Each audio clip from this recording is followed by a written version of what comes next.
The inside of the cathedral did not match the exuberant opulence of Talis's Black Palace, nor was it as raw and bare as the Black Guild House. As Freya gazed up at the cavernous ceiling, remembering the wisps of the former, she commented, "The entire structure is made of black material, much like the Black Guild House." Urasil couldn't help but be distracted by the art in the hall. "Did the Black Guild House have these odd and, I must say, disturbing-looking emblems, sculptures, and, disgusting pictures?" "No, it was devoid of personality. It did have these blue fire baskets, though." "Isn't this the same carpet as in the West Gate entrance, Urasil?" asked Keo. "You and Despair have the same personal shopper?" "Although we do have a blue rug with gold trim, it does not unroll as we walk on it." "Eh?" Keo looked ahead to see the carpet unroll before them, before turning back to witness it roll up in their wake. "Ha! Now you mention it, this place is much cooler than Westgate. Even the banners are unfurling as we walk. The fire baskets only seem to be on around us too. My, they are model eco-citizens." Urasil watched a banner unfurl to see the face of a hellish demon wink at him. As he passed, he looked back at the banner to see it put a finger to its lips as if to say, "Hush." So stunned was he that he did not move until he was tripped up by the rolling rug. "Come on, Urasil," called Requiem. "Time waits for no one, and nor does this rug." Gio wafted his shirt as he walked. "It is oddly warm, isn't it?" Requiem continued ahead of the group, cloaked in shadow. The fire baskets did not respond to him, as though knowing he did not need the light to see. "It is said that damnation sits in the lowest part of the earth's crust for much of its time, and that tunnels purvey even the molten core of the earth itself." "That's kind of worrying, don't you think? That Despair has access to that much energy?" remarked Freya. Requiem's response could be heard echoing from the distance. "I don't know what's more concerning, that he has access to that much power, or that he hasn't used it in all this time." "Indeed," blurted Urasil. "You'd think they'd spend more on decorations, wouldn't you?" Reaching the end of the rug, the group was met by a polished granite stone consumed by a void of darkness. None of them were keen to investigate further, given that the granite had a fearful devil's face carved into it. "Which way now, Requiem?" asked Freya, her voice betraying her concern. Something about this place was sucking out their hope and filling them with despair. They all felt it and stood unusually close together as they looked at the carving, unable to turn away, even though every bone in their body was telling them to. The voice from the darkness provided the answer. "Descend." The stone floor in front of them melted away, and the carving became distorted in a haze of heat. Kyo looked down into the bright orange glow beneath them. Looks tricky. Do tell me how you get on. I'll be in the main street." He turned to leave. Freya grabbed Gio's collar firmly. "Oh, no, you don't." "He does have a point, Freya, my dear," said Urasil tentatively, looking down. "It does look somewhat tricky to traverse a near molten maze of underground passageways." Requiem tapped Gio's stomach. "Just suck it in," he said calmly, then dove into the fiery tunnel. Seeing that all around them darkness had crept in, Gio, Freya and Urasil were in silent agreement that sticking close to the only south gater was a good idea. One after the other, they jumped down into the tunnel. Flames licked their sides as the walls moved like a thick liquid. Standing in any one spot for too long meant sinking into the liquefied floor. With flames bursting all around and molten rock dripping from the ceiling, they began to wind their way blindly around the tunnel network. All were forced to use their power of conversion to avoid being burned. They worked to absorb the pure heat of the room, the fire that licked their bodies, the drips of molten rock they could not avoid, and the heat of the melting floor. It took tremendous concentration as well as physical strength. Whenever they were met with a fork in the road, one tunnel went cold and black, whilst the other erupted into life. They knew that it would not be as easy as taking the cool rocky tunnels, but always chose the fiery path. After some time, Uracil looked as though he was about to explode. He had absorbed too much energy and needed to release it. Seeing this, Gio caught a drop of molten rock, fashioned it into a ball, and threw it at Uracil. It splattered like a snowball and began to solidify as it slowly slipped down his cloak. This was the distraction Uracil needed, and he plunged his hands into the burning tunnel wall to pull out a large mass of orange stone. Fashioning this into an even larger ball, he hurled it back at Gio, making him duck. That was it. Mayhem and a fireball war broke out. It was not long before Gio hit Freya inadvertently, and she joined forces with Uracil. Requiem tried to ignore the madness a few feet behind him, and carried on charting their course, wiping off the odd stray molten fireball. Requiem stopped at a fork. Both tunnels were black, and he was deliberating which one to take, when he heard an elated and mocking shout from Freya. "That's it, Gio. It's game over for you." Requiem turned to see that Freya and Uracil had amassed a large amount of molten rock, and fashioned it into a very large ball, taking up most of the tunnel. They pushed it along the ground, rolling it towards Gio. He didn't know what to do. He had nowhere to run, and it wasn't long before the ball hit Gio, toppling him to the floor. Freya chuckled uncontrollably, and even Uracil couldn't resist a sly laugh as they sauntered over to Gio, now trapped beneath the splatter of molten rock that was slowly solidifying, pinning him to the ground. A less than amused Gio shouted, "It's not funny!" "Oh, but it is," echoed the disturbing voice from earlier. "Requiem?" "Tell me that was you?" asked Gio nervously, not daring to move. "Afraid not," said Requiem casually. He turned in time to see Gio jerk violently downwards and disappear. Freya and Uracil called out after him as they ran to Gio's rocky prison, only to be yanked through the floor themselves. No, I can make my own way down, thank you," said Requiem, looking down at the pair of large red hands in the molten floor beneath him. The hands receded, and Requiem blasted a hole in the floor big enough for him to slip through. Requiem arrived in a grand throne room, made entirely of the same polished grey granite they had seen at the entrance to the tunnels, with large pillars holding aloft the molten floor they had been standing on. The same blue rug, with gold edging, that had sat in the main hallway, now traced its way down the middle of the throne room to large grey steps which led to a pedestal. On this pedestal was a throne of molten rock and fire, upon which sat Despair. "Welcome, brother. I've been expecting you." Despair's voice suited him, but it was almost light-hearted as he greeted his fellow Southgater. "I haven't been keeping you long, I hope," replied Requiem with jovial politeness. "What are a few years between friends?" dismissed Despair, with a passing wave of his immense hand. As Requiem walked towards Despair, he became aware that he couldn't see his friends. As if reading Requiem's mind, Despair gestured with his piercing eyes to one side. "Do not worry. I couldn't do anything to your friends after they provided such entertainment." Gio, Freya and Uracil were standing on the pedestal just out of Requiem's view, looking dumbstruck. As Requiem walked up beside them, he muttered out of the corner of his mouth, "Stop staring." Despair gave a wry smile, flashing his brilliant rows of teeth. "Most look upon me and despair. They just look gormless, like that fat one." Gio didn't react. None of them did. They just stood and stared, rooted to the floor. Requiem attempted to draw Despair's attention away from their blank gazes. "So, how have you been?"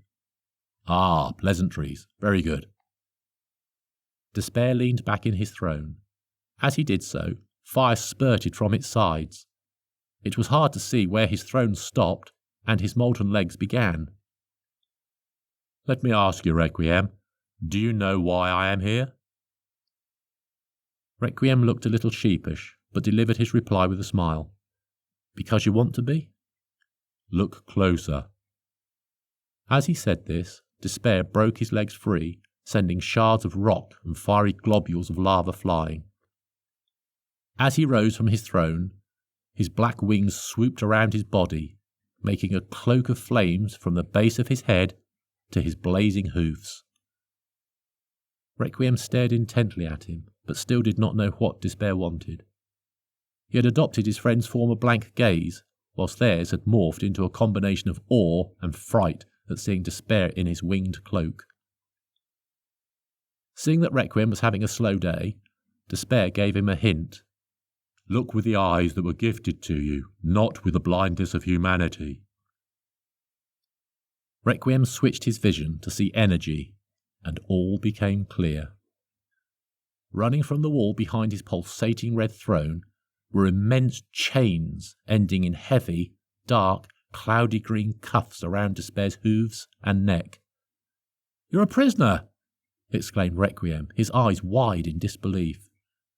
You see the truth. Despair drew back his wings and tensed his muscles. Requiem could now see that his hands were also clamped in irons. His friends, however, could not, which was evident when Gio mustered an awestruck, "Wow! Look at those pecs!"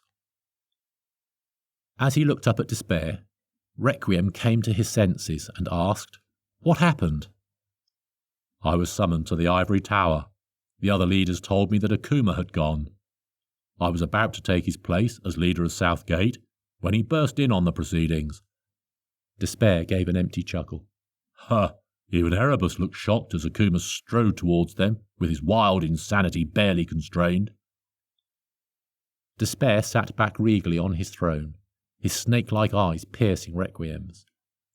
He decreed that there was no need for a new leader of South Gate, as he had returned from his journey.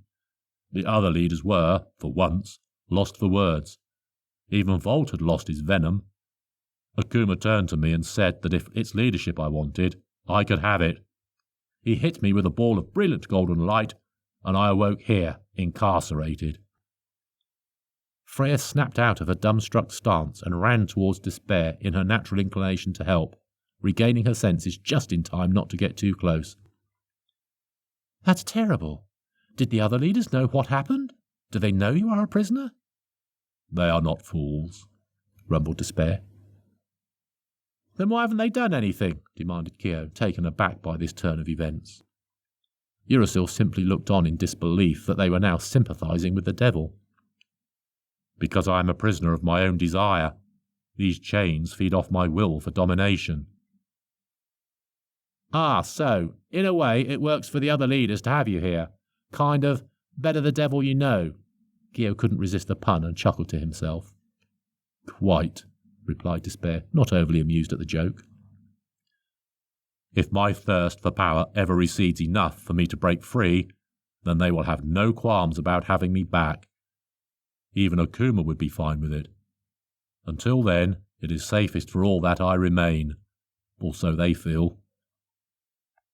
Requiem simply didn't know what to say.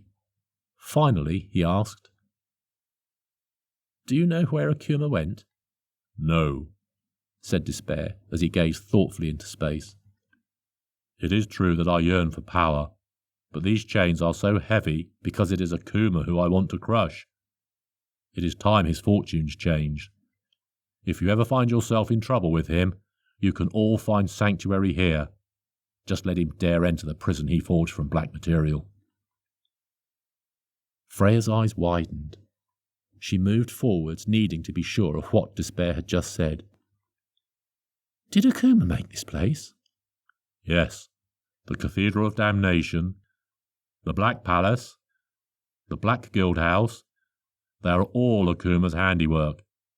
It is said that his own castle is unimaginable. He is one of the only Akatsuki who can fashion black material." Sympathizing with Despair, Requiem asked, "Is there no way to break free of these chains?" "Indeed, the chains are not without their own twisted logic. If I can find someone to take my place, then the chains will hold them. Although each chain wants its own victim, So if I can find 5 people to take my place that are strong enough to carry the embodiment of my obsession, then I can be free." Looking around at them, Despair asked with an unnerving smile, "You don't have another friend, do you?" "No," added Duracell as shortly as he dared. "Pity." "Can't you get your followers to take your place?" asked Gio. "The chains would surely break them, and then they would simply find me and bring me back. There is no escaping them, and even with all this energy that surrounds me, I cannot break them. All I can do for now is sit and wait. Fortunes change." It was clear to Requiem that they could not help Despair. If one of the most powerful demons of all time couldn't break the chains, then he doubted he could, and he wasn't about to take his place. Requiem just hoped that that didn't mean Despair wouldn't help them. "Right now, it would appear that we can't do anything about your situation." Requiem directed his words to the ground, annoyed at another display of his weakness, but he sounded heartfelt. "I'm sorry for that, I really am." Looking up, he swallowed his pride and asked, "I don't suppose, however, that you could help us with ours?" Despair was not noticeably angered and merely said, "Continue." Cocking his head to one side, Requiem said with an attempt at light-heartedness, "You don't know where we could find inspiration, do you?" "Do I not inspire you with my very presence?" shouted Despair as he spread his arms wide, tensing his immense musculature as fire burst from his throne. Everyone backed away. "No, it isn't that," replied Requiem quickly. "It's just that right now we're looking for a different kind of inspiration." Despair brought his arms back down and gave a glimmer of a smile as he refocused on Requiem. "You don't know what you seek, do you?" "No," replied Requiem sheepishly and returned his gaze to the floor. Despair leaned forwards. "I do. As I am the beacon of darkness to my myriad of followers, so inspiration is the light to his." "Oh, inspiration is a person!" exclaimed Duracell. "It all makes sense now." Despair leaned back into his throne. "You can find inspiration in the Temple of Dawn. It is in the Forest Hill. You will know it when you find it, as it never gets dark there." Requiem gave a shallow bow. "Thank you." Nodding, Despair said, "I enjoyed our little chat. Go now and find the inspiration you seek." Despair stood tall and cast his hand across the pedestal from beneath his cloak.